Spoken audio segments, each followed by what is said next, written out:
네, 사무엘상 12장부터 시작하겠습니다.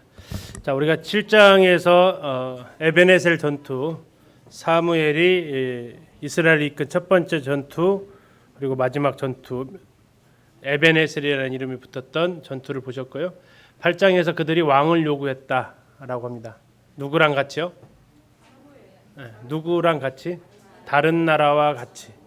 하나님은 그걸 무슨 행동으로 보셨어요? 나를 버린 거다 하셨습니다. 자, 그래서 9장에서 드디어 등장하는 첫 번째 왕이 누굽니까? 사울 왕입니다. 그리고 그가 어떠한 사람인지를 9장에서 아주 자세하게 여러 가지 그의 행동, 그의 말을 통해서 그의 인품을 우리는 또 확인해 볼 수 있습니다. 그리고 그는 왕으로 등극하게 되고 왕으로서 첫 번째 전쟁이 어디라고요? 길앗 야베스 그 전투에서 성공을 하게 되면서 길갈에서 다시 한번 백성들에게서 공식적으로 왕으로 재추대되는 모습을 보았습니다. 자, 이 정도 됐으면 사무엘이 됐겠다 싶은 것 같습니다. 이제 이 정도 됐으면 왕의 제도가 이제 완성이 된 것 같다. 하늘에 태양이 둘이 있을 수 없으니 나는 뭐 하겠다? 나는 이제 떠나겠다. 그래서 이제 고별 설교가 사무엘상 12장에 나옵니다. 뭐 전에는 아까도 본문에서 보셨지만 아직까지는 왕권이 세워지지 않았기 때문에 그걸 사울도 알았고, 그래서 군대를 요청하면서 사울과 사무엘을 따르지 않으면 이런 표현을 통해서 과도기적인 상황 가운데 있었음을 우리는 확인할 수 있습니다.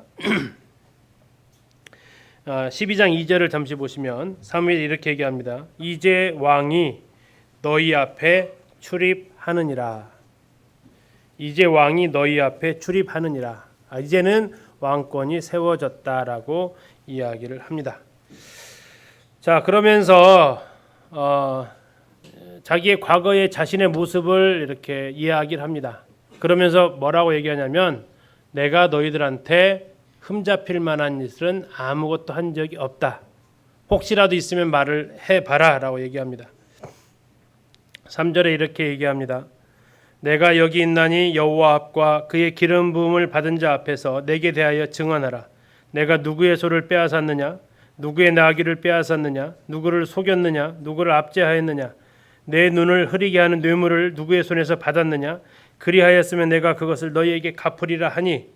자, 백성들은 이 말을 듣자 뭐라고 대답합니까? 이때요, 없대요?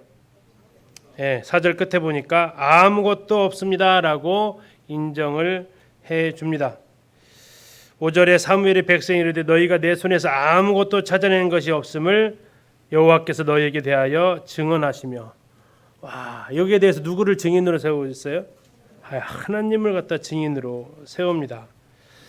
자신이 어떻게 사역을 했는지 이렇게 마무리하면서 사역을 마칠 수 있다면 얼마나 아름다운 퇴장이 되겠습니까? 우리 사역이 마치는 그 순간에 우리가 이렇게 아름다운 퇴장을 할 수 있으면 좋겠다 싶습니다. 그러면서 다시 한번 얘기합니다. 왕을 세우고는 가지만 그건 하나님의 뜻은 결코 아니다. 하나님은 너희들을 출애굽에서부터 지금까지 하나님께서는 너희를 돌보셨다. 하나님께서는 너희를 계속해서 지켜주셨는데 너희들이 지금 왕을 요구했다. 그것은 하나님 앞에 굉장히 악한 것이다. 12절 보시겠습니다. 12장 12절. 너희가 암몬 자손의 왕 나하스가 너희를 치러옴을 보고 너희 하나님 여호와께서는 너희의 왕이 되심에도 불구하고 너희가 내게 이르기를 아니라 우리를 다스릴 왕이 있어야 하겠다 하였도다 라고 얘기합니다. 자, 거기에 대해서 백성들이 뭐라고 얘기합니까? 하나님 앞에 그들이 죄를 지었다라고 그들이 이제 고백을 합니다. 19절 보시겠습니다. 모든 백성이 사무엘에게 이르되 당신의 종들을 위하여 당신 하나님 여호와께 기도하여 우리가 죽지 않게 하소서. 같이 읽겠습니다. 시작. 우리가 우리의 모든 죄에 왕을 구하는 악을 더하였나이다. 자, 그러면 이렇게 말했으면요, 그 다음에는 뭐 해야 돼요? 정상적으로 끝나면 왕을 요구하지 않겠습니다. 이게 가야 되지 않나요? 지금 죄를 지었는데 그 죄보다 더 큰 악이 왕을 구하는 것을 저질렀네요. 이게 정말 하나님 앞에 악한 거네요. 어느 정도로 악하다고요? 지금 보니까 뭐 하지 말게 해달라고 그랬어요? 19절에 보니까 여호와께 기도하여 뭐 하지 않게요? 우리가 죽지 않게 하소서 했어요. 그러면 이 지금 죄가 뭐에 해당되는 죄라고요? 예, 이건 죽일 죄라고요. 죽일 죄. 자, 이 정도로 인식을 했다라면 어떻게 반응이 나와야 돼요? 그 다음 절은요. 20절은요. 예, 이제 왕 필요 없습니다라고 나와야 이 19절이 좀 진정성이 있지 않겠습니까? 그런데 그들은 어떻게 합니까? 아니에요. 그들은 그래도 왕을 구하게 된다는 겁니다. 그래서 하나님께서 만약에 이것이 정말로 하나님 보시기에 악한 거라면 하나님께서 징조를 보이실 것이다 라고 얘기를 합니다. 자, 그래서 하나님께서 어떠한 징조를 보이십니까? 예, 비가 내립니다. 비가 내리고 우레가 칩니다. 자, 문제는 이 때가 어떠한 때냐라는 거죠. 17절 보겠습니다. 오늘은 무슨 때라고요? 밀 베는 때. 자, 우리가 잠시 레위기로 공부했던 걸 잠시 가셔야 됩니다. 여호와의 7절기에서 밀 베는 때가 언제입니까? 밀을 하나님 앞에 드렸던 절기가 있습니다. 언제죠? 초실절인가요? 오순절인가요? 네, 초실절에는 보리를 하나님 앞에 드립니다. 오순절입니다. 오순절이 드리는 절기가 밀 추수를 해서 드리는 절기입니다. 우리나라도 보리 수확이 빠릅니까? 밀 수확이 빠릅니까? 보리 수확이 훨씬 빠르죠. 이스라엘도 동일합니다. 보리를 먼저 수확하고 그다음 밀을 수확합니다.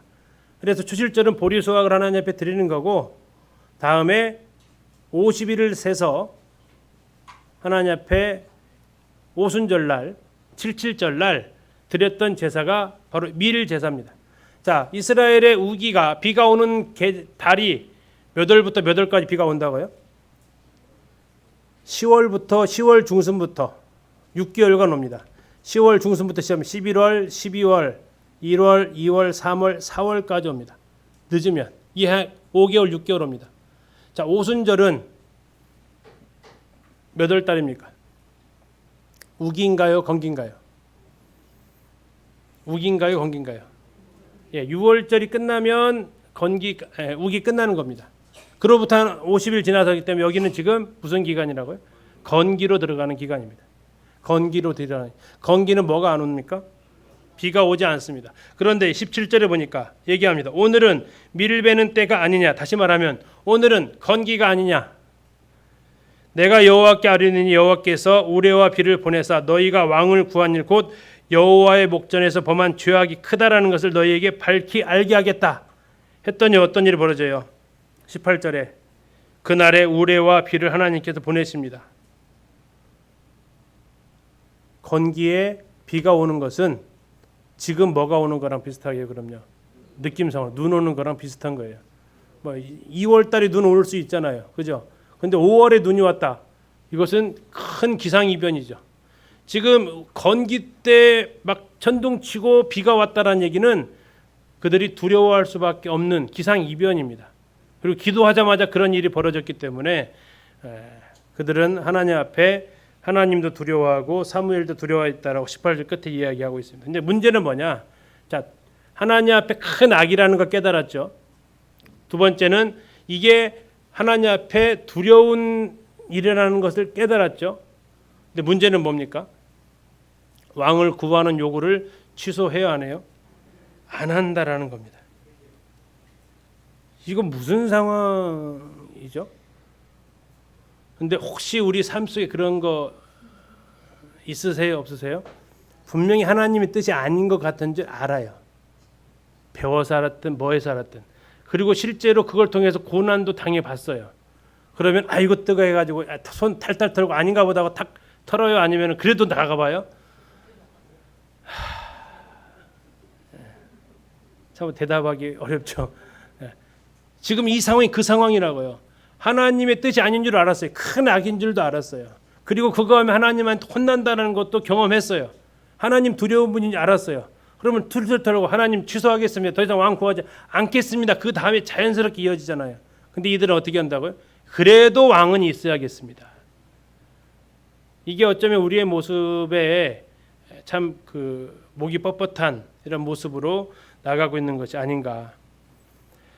자, 그러면서 사무엘이 이제 이스라엘 백성들한테 부탁을 합니다. 무슨 부탁하셨겠어요? 사무엘이 고별 설교하면서 무슨 부탁했겠습니까? 20절 끝에 한마디 합니다. 오직 너희의 마음을 다하여 뭐 하라고요? 여호와를 섬겨라. 그리고 우상을 섬기지 마라. 24절 끝에도 동일하게 얘기합니다. 오직 그를 경외하며 너희의 마음을 다하여 진실하게 여호와를 섬겨라. 그렇게 하면 23절 또 내가 너희를 위해서 기도하기를 쉬는 죄를 범하지 않게 하고 가르쳐 주겠다. 이야기를 합니다. 자, 그럼에도 불구하고 그들은 왕의 요구를 거절하지는 않습니다. 자, 그리고 13절 시작이 이렇습니다. 사울이 왕이 될 때에, 다시 말하면 이제 사사 시대가 어떻게 된 겁니까? 끝났다라는 겁니다. 왕정 시대로 들어갔습니다. 사울이 왕이 될 때에 그의 나이가 40세라고 나오고 있는데 번역본마다 다 다릅니다. 아무튼 대략 이 정도 된 시점인 것을 우리는 확인할 수 있고요. 자, 이제 왕다운 면모를 갖췄습니다. 뭐가 생겼습니까? 군사가 생겼습니다. 몇 명이요? 3,000명의 상비군을 둡니다. 상비군은 뭡니까? 옛날에는 전쟁이 생겼다 그러면 그때마다 모집했던 군사라면 이 3,000명은 훈련하고 집에 돌아가지 않고 늘 언제든지 전쟁에 나갈 수 있는 상비군 체제를 갖추게 되는데, 자기가 2,000명 데리고 있고 그의 아들 요나단한테 1,000명을 두어서 3,000명으로 친위대를 꾸리게 됩니다. 3,000명으로 친위대를 꾸리는데 이때의 주 상대하는 적군은 어디입니까? 블레셋입니다. 사무엘상에서 계속적인 주적은 블레셋 군대입니다. 그래서 블레셋과 대항하기 위해서 이 군대를 세우게 되고, 자, 여기에서 요나단이 선제 공격을 하게 됩니다. 게바에 블레셋의 수비대가 있습니다. 지도 이렇게 보시면 믹마스 근처에 게바가 있습니다. 게바가 워낙 좀 작아가지고요, 지도에 잘 안 나타납니다. 믹마스에서 얼마 안 떨어진 곳에 이 게바라는 수비대가 있습니다. 거기를 요나단이 먼저 선공을 하게 되고 블레셋이 이제 반격을 하게 되죠. 그랬더니 이스라엘 백성들이 전부 이제 길갈로 모여서 전쟁을 하게 됩니다. 이스라엘이 모였어? 그러면 우리도 모여야지 했더니 블레셋도 일시에 모입니다. 모였더니 그 세력이 만만치가 않습니다. 5절 13장 5절에 이렇게 나와 있습니다. 13장 5절 블레셋 사람들이 이스라엘과 싸우려고 모였는데 병거가 얼마요? 3만, 마병이 6천, 백성은 해변의 모래같이. 이 백성은 일반 보병들이죠. 모였는데 병거가 3만이래요. 자, 우리가 그 사사기에서 시스라가 병거 몇 대가 있었죠? 병거 900승이 있었어요. 근데 그보다 훨씬 많은 병거를 갖추고 있습니다. 자, 이제 이 숫자를 보니까 백성들이 어떻게 했겠습니까? 백성들이 6절에 보니까 이스라엘 사람들이 이 급함을 보고 절박해서 굴과 수풀과 바위 틈과 은밀한 곳과 웅덩이에 숨었다. 다시 말하면 숨을 때는 다 숨어 들어갔어요. 자, 숨지 못한 사람이 있었을까요, 없었을까요? 있었겠죠. 그 사람은 어떻게 했냐면 7절에 어떤 사람은 요단강을 건너가지고 도망가 버렸어요. 싸우겠다는 거야, 안 싸우겠다는 거예요? 못 싸운다는 얘기죠. 이게 당장 죽겠다라는 거죠. 이 군대의 유용을 딱 보니까 수비대 정도 칠 때는, 수비대 뭐 많이 둡니까? 2, 30명 두죠. 그거 칠 때는 괜찮았는데 이 본진이 딱 오니까 기가 질려서 도망을 갑니다. 자, 그러면서 사무엘이 이제 요청을 한 것 같습니다. 사울하고 이 전쟁을 위해서 제발 좀 와달라고 급파를 했겠죠. 지금 사무엘은 아까 백성들한테 뭐 했죠? 이제 빠이빠이 했잖아요. 빠이빠이 했는데 사울이 도저히 안 되겠나 싶었는지 사무엘에게 다시 구조 요청을 합니다. 좀 와달라고. 시간을 정해서 언제까지 와달라고 요청을 하는데 사무엘이 오셨어요. 시간 안에 오셔요, 못 오셔요? 왜 못 오셨을까요? 12장 2절에 그렇게 나와 있어요. 12장 2절 앞으로 가셔서 보시면 뭐라고 했냐면요. 나는 늙어 머리가 휘어졌고 어떻다고요? 연로하시다고요. 뭐 지금같이 차 타고 올 수 있는 거리가 아니잖아요. 그럼 뭐 나귀 타고 오면 빨리 올까요? 할아버지가 타셨는데 빨리 올 수 있어요? 없죠. 아무튼 재촉했던 시간만큼 그가 오지 않으니까 사울이 어떻게 합니까? 번제를 드립니다. 자, 우리는 앞에서 잠깐 에베네셀 전투에서 기억하시라고 그랬습니다. 블레셋의 본진이 쳐들어왔을 때 사무엘이 참 이상한 행동을 했다고 그랬습니다. 무슨 행동을 했죠? 하나님 앞에 온전한 번제를 드렸어요. 그리고 그것은 아마도 사울도 뭐 자기 고향 가까운 데 있었기 때문에 충분히 봤을 겁니다. 그것은 그의 굉장한 머릿속에 인상적으로 남았겠죠. 그래서 그것을 따라합니다. 뭐를 했다고요? 하나님 앞에 번제를 드립니다. 12절에 보니까 그는 핑계를 댑니다. 부득이해서 그랬습니다라고 얘기합니다. 당신이 오시지 않으니까. 자, 그 탓을 지금 누구한테 돌렸습니까? 첫째는 부득이했다라는 얘기는 환경 탓으로 돌렸고요. 두 번째는 당신이 늦어서 그렇게 됐다라고 얘기합니다. 사울의 가장 치명적인 약점은 뭡니까? 자기 잘못에 대해서 회개하지 않는 겁니다. 나중에 또 나옵니다. 뭔 잘못했으면 그건 어쩔 수 없이 그랬어요. 뭐 잘못했어요. 그러면 누구 때문에 그랬어요. 자꾸 남 탓, 상황 탓, 환경 탓, 여러 가지 탓을 하는 이러한 습성이 사울에게 있는데 우리에게도 있죠. 우리 자녀들에게도 한번 얘기하면 그 아이에게서 끝나지 않죠. 예를 들어 저희 셋째한테 잘못 왜 그랬냐 그러면 반응이 어디로 가요? 위로 가든지 아래로 가든지 튀죠. 형이 그랬어요. 동생이 어떻게 그래? 튀죠. 뭐 가끔씩 야 설거지 왜 안 됐어 그러면 이제 뭐 이렇게 튀죠. 왜요? 내 잘못으로 받아들이기를 거부하는 거죠. 사울이 지금 그런 상황입니다. 자, 그래서 그가 선택한 것이 번제 드리는 겁니다. 사무엘이 그렇게 했을 때 사무엘이 손 하나 쓰지 않고 하나님께서 어떻게 하셨어요? 이기게 하셨거든요. 그래서 그는 하나님 앞에 제사를 지냅니다. 그는 하나님을 도구로 사용하려고 합니다. 자, 하나님을 도구로 사용하려고 했던 엘리의 두 아들도 결국 언약궤 빼앗기고 죽임을 당했듯이 하나님을 도구로 사용하려고 했던 사울 역시 하나님 앞에 버림받게 되는 1차 원인을 여기서 범하게 됩니다. 사무엘이 드디어 도착을 했는데 이게 참 타이밍이 절묘하죠. 제사 끝나니까 탁 도착하시는, 마치 지켜보고 있다가 제사 지내나 안 지내나 지켜보고 있다가 지냈구만 짠 나타나서 이렇게 하는 것처럼 사무엘이 도착했을 때 사울의 행동에 대해서 13절에 이렇게 표현하고 있습니다. 13절 사무엘이 사울에게 이르되 왕이 어떻게 했다고요? 망령되이 행하였도다. 자, 뭐가 망령된가 봤더니 뒤에 나와 있습니다. 왕의 하나님 여호와께서 왕에게 내리신 명령을 뭐 했다고요? 지키지 않았다. 하나님의 명령을 지키지 않은 게 망령된 행동이다라고 이야기를 하고 있습니다. 망령된 행동. 하나님께서 당신에게 말한 것 그것은 하지 않고 오히려 하지 말아야 할 것 그것을 하는 것이 망령된 행동이다. 그래서 이제 첫 번째 선언합니다. 당신의 왕의 나라가 14절 길지 못할 겁니다. 하나님께서는 그의 마음에 맞는 사람을 구해서 백성이 지도자로 삼으시리라예요, 삼으셨느니라예요? 삼으셨느니라예요. 그죠? 이미 결정이 났다라는 거죠. 이미 하나님께서는 당신을 버렸다라고 이야기를 하십니다. 대신 조건이 하나 붙어 있는데 당장은 아니다라고 합니다. 어떻게 해요? 길지 못할 것이다. 그러나 하나님의 성품상 회개하고 하면 이게 길어지는 것을 우리는 성경에서 알 수 있죠. 그러나 어쨌든 여기서는 길지 못할 것이다라고 얘기를 합니다. 자, 그러면서 이제 15절 보니까 사무엘이 일어나 길갈에서 떠나 기브아로 올라갔습니다. 이게 기다리던 사무엘이 와가지고 뭐만 하고 가신 거예요? 실컷 혼만 내고 지금 가신 거예요. 그리고 보니까 자, 아까 사울의 군사가 몇 명이라겠죠? 3,000명인데 군사 수재화 한번 딱 했더니 몇 명 남았어요? 600명 남았어요. 얼마가 날아갔어요? 2,400명이 날아갔다는 얘기는 몇 분의 몇이 갔어요? 분수로 퍼센트로 따지면 몇 퍼센트 나갔어요? 20% 남았나요 이제?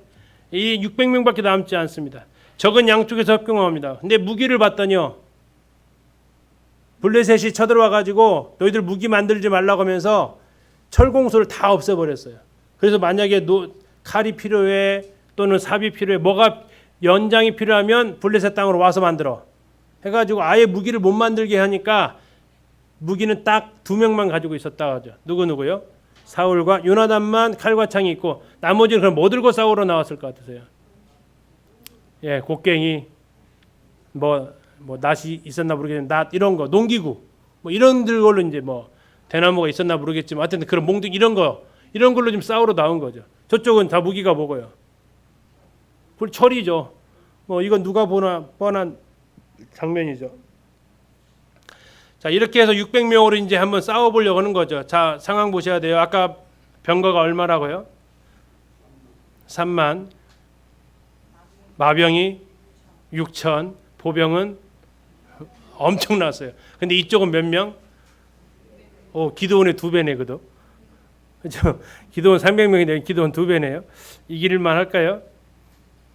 자, 이 상황이 굉장히 어려운 것을 지금 보여주고 있는 겁니다. 군사가 600명밖에 없었다. 자, 그런데 이 요나단이 계속 이 상태에서는 안 될 것 같으니까 요나단이 군사 600명을 근데 참 죄송합니다. 좀 치사하게 600명을 아들한테는 하나도 안 주고요. 자기가 600명을 다 데리고 있어요.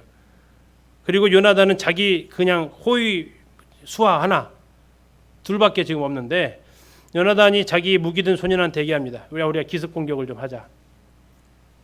기습 공격을 하는데 서로 암호를 짭니다. 하나님께서 붙여주시나 안 붙여주시나 한번 싸워보자. 그러면서 굉장히 중요한 전쟁과 관련된 아주 믿음의 선언이 6절에 나옵니다. 14장 6절. 요나단이 자기의 무기를 든 소년에게 이르되 우리가 이 할례 받지 않은 자들에게로 건너가자. 여호와께서 우리를 위하여 일하실까 하노라. 여호와의 구원은 같이 읽겠습니다. 시작. 사람이 많고 적음에 달리지 아니하였느니라. 자, 전쟁을 향한 선언입니다. 자, 이런 비슷한 선언을 한 사람이 사무엘상에 나오죠. 누구죠? 다윗이죠. 다윗은 골리앗 앞에서 어떻게 선언합니까? 여호와의 구원하심이 칼과 창에 있지 아니함을 알게 하겠다라고 합니다. 요나단은 여호와의 구원하심은 사람 수의 많고 적음으로 영향받지 않는다. 다윗은 여호와의 구원하심은 칼과 창으로 싸우는 것이 아니다. 그래서 요나단은 몇 명으로 나갔어요? 2명. 다윗은 뭘로 나갔어요? 칼과 창이 아니라 물맷돌, 막대기. 왜? 이걸 통해서 보여주는 거죠. 자, 그러면서 만약에 여호와의 구원은 사람이 많고 적음에 달려있지 아니하니라 그러면서 나를 따르라 했더니 10만이 따라와요. 이런 말이 돼야 안 돼요? 그 말이 안 되잖아요. 여호와의 구원하심이 칼과 창에 있지 않는다 하면서 아주 잘 되는 칼을 들고 나가면요. 이것도 말이 안 되잖아요. 이들은 적절하게 한 얘기죠. 뭐라고 합니까? 하나님의 구원은 사람 수와 영향되어 있지 않다. 단둘이 나갑니다. 그래서 그들이 이제 믹마스라는 곳으로 가서 전에 이제 한글 개역 성경에서는 반일 경지단이라는 다리가 나왔어요. 소 한 마리가 반일 동안 땅 가는 넓이 정도의 바위라는 뜻을 가지고 있는데 거기에서 싸워서 승리합니다. 한 20여 명 정도 무찌릅니다. 근데 놀라운 것은 역시 하나님께서 싸우셨다라는 거예요. 뭘로 싸우셨어요? 사사기에서 전투에서 드보라 바락 전투에는 하나님께서 무엇으로서 전쟁을 도우셨죠? 비가 오셔가지고 기손강이 범람하게 하셨어요. 에베네셀 전투에서는 하나님께서 어떻게 전쟁을 승리하셨어요? 우레와 비를 내리셨어요. 참, 이 믹마스 전투에서 하나님께서 어떻게 전쟁을 승리하게 하실까요? 지진이 일어나게 하세요. 땅이 진동했다라고 얘기하고 있어요. 그러면서 이제 블레셋 군인들끼리 서로 공격을 하면서 그들이 자중질환이 일어나고 그때 숨어있던 사람들, 아까 숨어있었던 사람들 위치 다 보셨죠? 숨을 곳은 다 숨어 들어갔어요. 2,400명이. 다 숨어 들어간 사람들 이제 전쟁의 상황을 보니까 이기니까 다 합세를 합니다. 그래서 이 전쟁을 승리로 이끄는 거죠. 자, 믹마스를 어떻게 생겼냐면 대략 그 위치만 잠깐 그 지역만 잠깐 한번 보겠습니다. 자, 우리 성도님들 생각하는 믹마스의 모습하고 실제로 이스라엘에 있는 믹마스 위치를 한번 보겠습니다.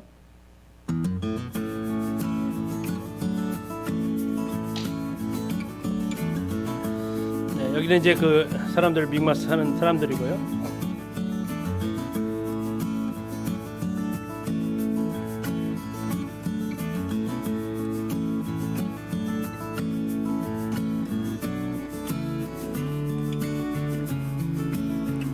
아랍 사람들 집이 이렇게 생겼습니다.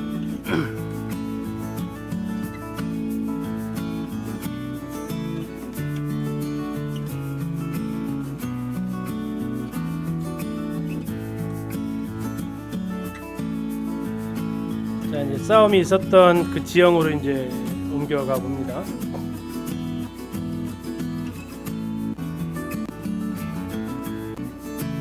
자, 이게 지금 이제 그 싸움이 있었던 지역입니다. 여기도 와디죠. 지금 물이 흘러간 흔적이 좀 보일 수 있습니다.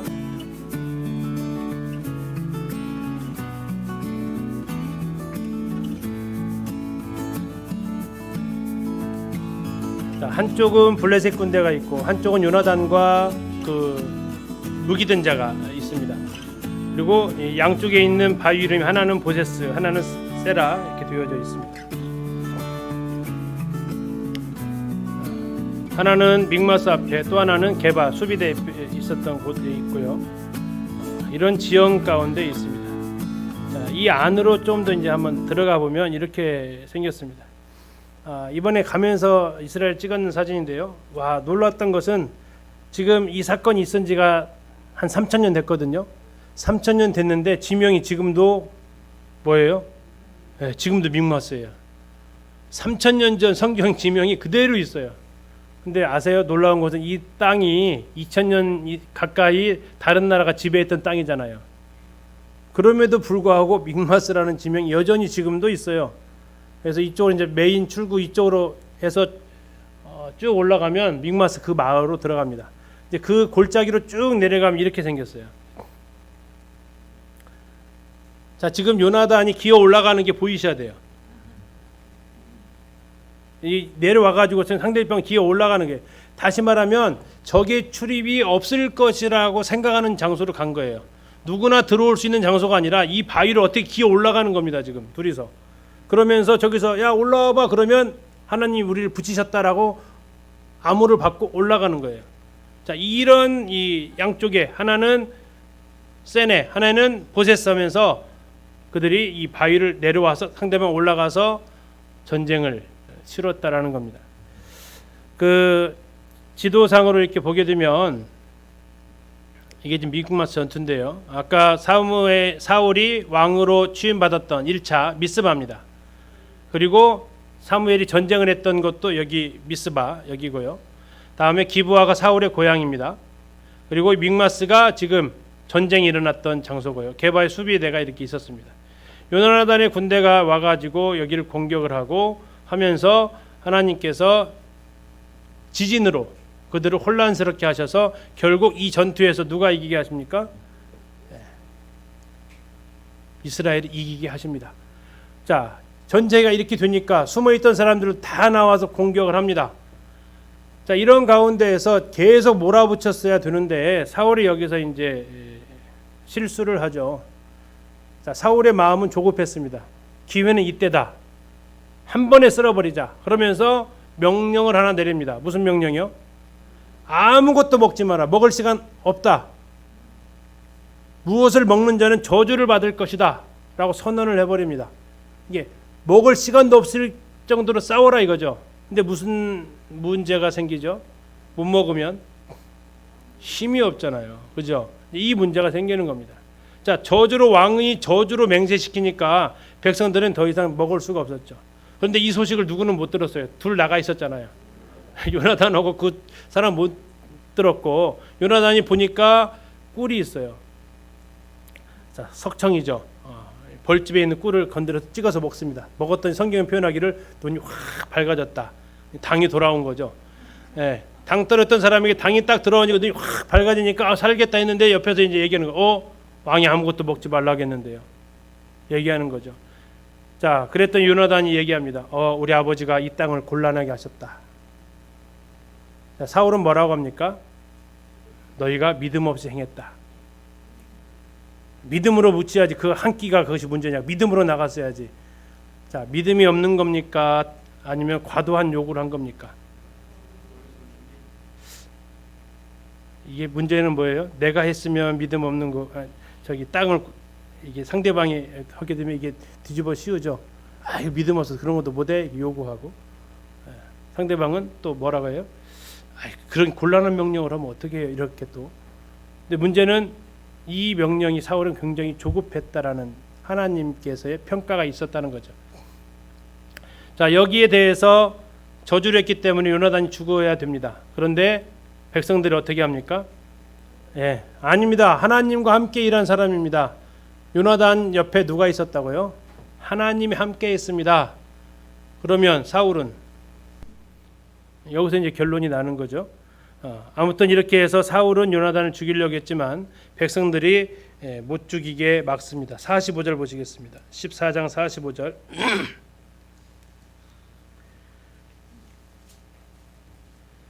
백성이 사울에게 말하되 이스라엘의 이 큰 구원을 이룬 요나단이 죽겠나이까? 결단코 그렇지 아니하니이다. 여호와의 살아계심을 두고 맹세하옵나니 그의 머리털 하나도 땅에 떨어지지 아니할 것은 그가 오늘 뭐 했어요? 하나님과 동역하였음이니이다 하여 백성이 요나단을 구원하여 죽지 않게 하니라. 자, 우리는 여기서 이제 하나의 약간의 복선을 좀 보고 하셔야 되는데 무슨 복선이냐면 이 이후로 지금 이 상황은 왕권이 강한 겁니까? 약한 겁니까? 약한 거죠.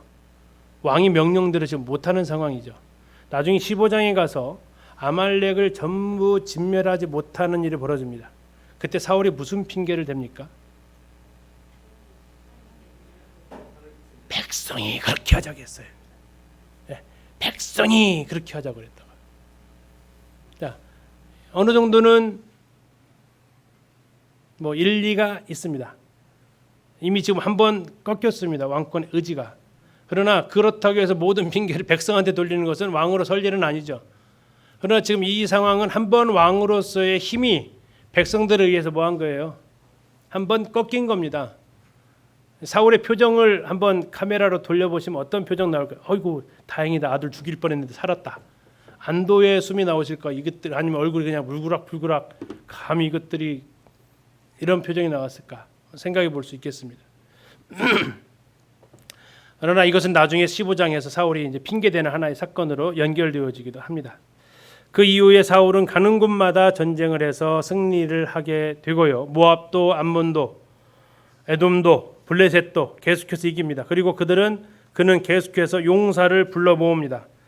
14장 52절에 이렇게 얘기합니다. 사울이 사는 날 동안에 블레셋 사람과 큰 싸움이 있었으므로 사울이 힘센 사람이나 용감한 사람을 보면 그들을 불러 모았더라.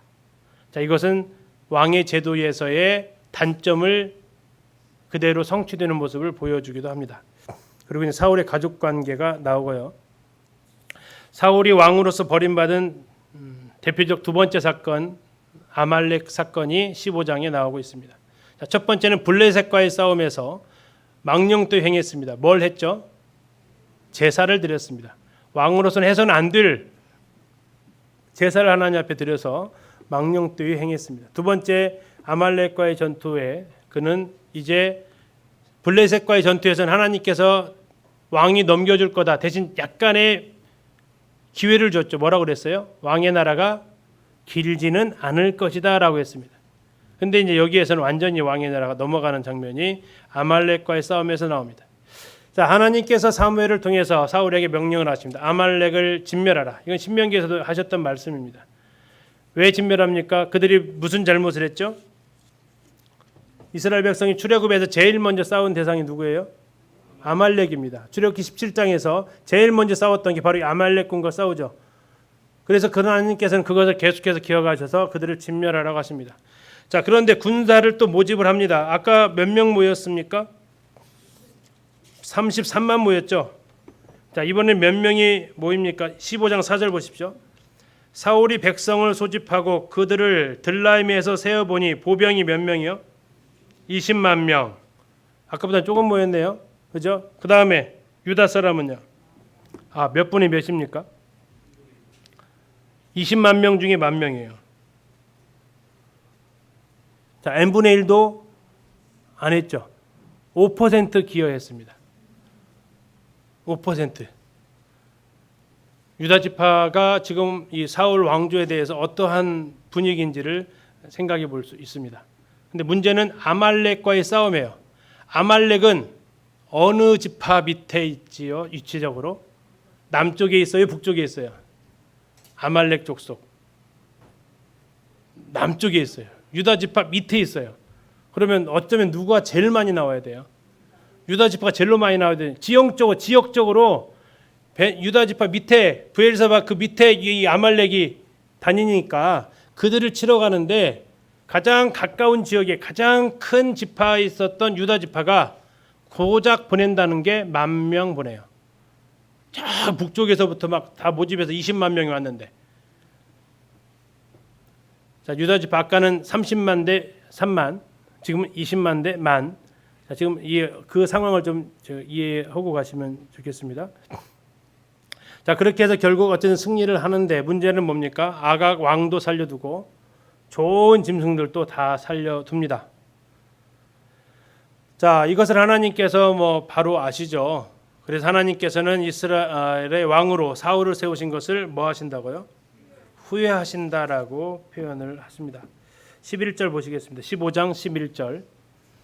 내가 사울을 왕으로 세운 것을 뭐 한다고요?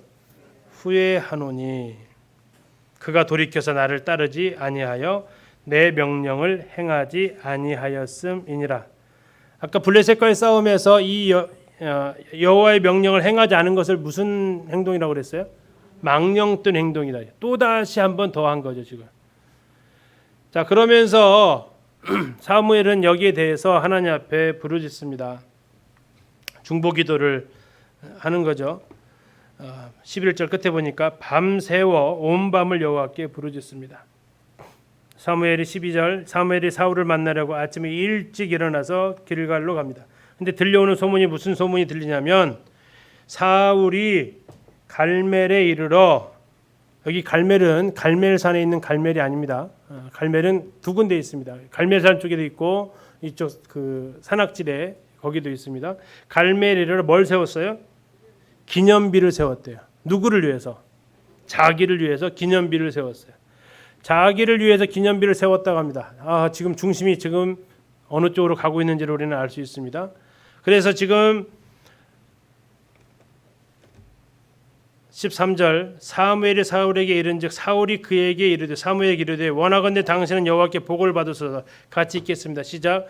내가 여호와의 명령을 행하였나이다. 누구와 한 말이라고요? 사울. 자, 하나님께서 하신 말씀을 우리가 아까 해서 보셨어요. 11절 가운데에서 내 명령을 행하지 아니하였음이니라. 하나님의 평가, 사울의 고백. 13절 내가 여호와의 명령을 행하였나이다. 둘 중에 한 명은 완전히 틀렸네, 그죠? 하나님은 내 명령을 행하지 않았다라고 했고 사울은 당신은 복을 받으십시오. 왜? 내가 하나님 말씀대로 다 했거든요 하는 거죠. 누가 거짓말하는 거예요? 아니면 거짓말일까요? 아니면 이것은 그래도 거짓말 아니라고 생각하고 말했을까요? 거짓말일까요? 거짓말인지도 모를까요? 모르는 거죠. 열심히 했다고 지금 생각하는 겁니다. 잘 했다고 하는 거예요. 이 상황이 꾸며내려고 하는 상황이 아니고 자신 있게 말하는 거예요. 13절의 모습은 나는 할 만큼 했다라는 겁니다. 뭘? 하나님 말씀대로. 자, 그래서 사무엘이 이제 이릅니다. 14절에 돌려서 얘기합니다. 사무엘이 이르되 그러면 내 귀에 들려오는 이 양의 소리와 내게 들리는 소의 소리는 어찌 됨이니까. 직설적으로 얘기하지 않았어요. 돌려서 얘기합니다. 왜 이 동물들의 소리가 들려오는 겁니까? 사울의 평가를 보세요. 15절 사울이 이르되 그것은 무리가 아말렉 사람에게서 끌어온 것인데 누가요? 백성이 당신의 하나님께 제사하려 하여 양들과 소들 중에서 가장 좋은 것을 남기며 그 이외의 것은 우리가 진멸하였나이다. 자, 누구 핑계를 돌립니까? 백성이 그렇게 하자고 해서 했다라는 겁니다. 백성이 하자고 해서 그렇게 했대요. 다음 21절도 한번 보세요. 21절 다만 누가요? 백성이 그 마땅히 멸할 것 중에서 가장 좋은 것으로 이렇게 했다라고 얘기합니다. 다음에 24절 한번 더 보세요. 왜 그렇게 했냐? 사울이 사무엘에게 이르되 내가 범죄하였나이다. 내가 여호와의 명령과 당신의 말씀을 어긴 것은, 같이 읽겠습니다. 시작. 내가 백성을 두려워하여 그들의 말을 청종하였음이니이다. 예, 우리는 앞에서 14장에서 그의 왕권이 한번 꺾이는 것을 봤어요. 요나단을 죽이는 문제에 있어서 그의 뜻대로 성취하지 못하는 걸 봤어요. 그래서 아마 백성이 힘을 느꼈을지 몰라요. 그래서 어느 정도는 인정해 줄 수는 있어요. 그러나 그가 중요한 것은 하나님의 말보다 누구의 말을 더 두려워했다라는 겁니까? 예, 백성을 더 두려워했다라는 겁니다. 하나님의 말보다 누구의 말을 더 들었다는 겁니까? 백성의 말을 청종했다라는 겁니다. 그가 두려워하는 대상은 하나님이 더 이상 아니었고, 그가 두려워하는 대상은 백성들이었고, 백성들의 요구에 부응했을 뿐이고, 감히 그들의 요구를 나는 거절할 수 없었고, 왜? 전에 그런 아픈 추억이 있었기 때문에, 그들에도 백성들이 내 뜻을 꺾어봤기 때문에 나는 이렇게 할 수밖에 없었다라고 이야기를 합니다. 그러나 이것은 정말 유치한 치사한 핑계입니다. 그는 자기를 위해서 기념비도 세운 사람이었습니다. 그의 핑계라는 것을 확신해지는 것은 30절입니다. 30절에 이렇게 얘기합니다. 사울이 이르되 내가 범죄하였을지라도 이제 청하옵나니, 같이 읽겠습니다. 시작. 내 백성의 장로들 앞과 이스라엘 앞에서 뭐라고요? 나를 높이사. 자기를 높여달라고 얘기합니다. 나와 함께 돌아가서 내가 당신 하나님 여호와께 경배하게 하소서. 하나님께 경배하는 이유도 자기를 높이기 위해서 합니다.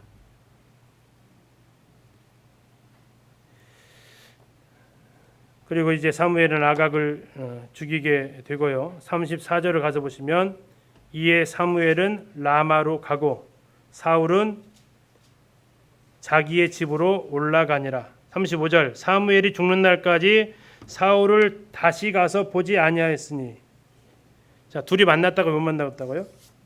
이 사건 이후로 그들은 만날 수 없었다고 합니다. 자, 어디로와 어디로 갔다고요? 라마하고 기브아하고. 지도 있는 분을 한번 보십시오. 라마와 기브아 멀리 있는가 가까이 있는가? 예, 아주 가까이 있습니다. 이따 잠시 한번 보겠습니다. 자, 그렇게 해서 그들은 뿔뿔이 흩어지게 되고 정말 가까이 삽니다. 그럼에도 그들은 만나지 않습니다. 그 사울의 가게를 참고해서 좀 보시고요. 그 빨간색으로 되어져 있는 부분이 직계로 올라가게 됩니다. 자, 오늘 이 사무를 정리하고 좀 마무리하도록 하겠습니다. 자, 사울의 지금까지의 모습을 한번 정리를 해보겠습니다. 자, 제일 처음에 그가 기름 부음 받은 장소 어디요? 미스바입니다. 미스바에서 기름 부음 받고 어디로 돌아갔어요? 집으로 갑니다. 집이 어디예요? 기브아입니다. 위치 같이 지금 빨간색 올라오니까 같이 보세요. 그 다음에 전쟁이 일어납니다. 어디랑? 길르한 야베스 올라가서 전쟁을 합니다. 전쟁에서 이기고 어디로 와서 추대식을 합니까? 네, 길갈로 와서 추대식을 합니다. 그리고 사무엘이 고별 설교를 하게 되고, 자, 첫 번째 전투 이겼습니다. 그 다음 이어지는 전투가 누구랑 합니까? 블레셋과 하게 됩니다. 믹마스에서 전투를 하게 되고 거기에서 승리를 하는데 어설픈 선언했다가 백성들로부터 우리 반발을 사게 되죠. 그 이후에 여러 주변 나라들을 정복을 합니다. 이스라엘이 왕으로 세운 보람을 느끼게 하는 듯 했는데, 중요한 것은 이 아말렉을 진멸하라는 이 명령에 그는 백성을 두려워해서 백성의 말을 더 들어서 하나님 말씀대로 하지 않습니다. 그리고 여기까지가 지금 우리가 보신 것이고, 그 이후에 17장부터 이제 다윗과 연결되어져서는 다윗과 골리앗 싸움에서 왕으로 역시 있죠. 다음에 다윗을 잡으러 다니기 위해서 막 십광야, 마온, 황무지, 엔게디, 요새 다 쫓아다닙니다. 그리고 마지막 그의 죽음 장소인 블레셋과의 전투에 싸웠던 길보아산에 가게 되고, 길보아산에서 엔돌의 신접한 여인을 찾아가서 자신의 운명을 물어보게 됩니다. 자, 이제 다음 주에는 누구가 같이 보이세요? 네, 다윗과 관련되어진 이야기를 같이 보려고 합니다. 다윗 16장부터 사무엘하 24장까지 나와 있는 인물이죠. 예전에 혹시 2018년도에 교사 세미나 할 때 다윗에 대해서 6시간 들으셨는데 기억나시는지 모르겠습니다. 그것도 한번 다시 한번 보셔도 좋겠고요. 이 다윗, 이스라엘에서는 다윗을 어떻게 생각하고 있었는가?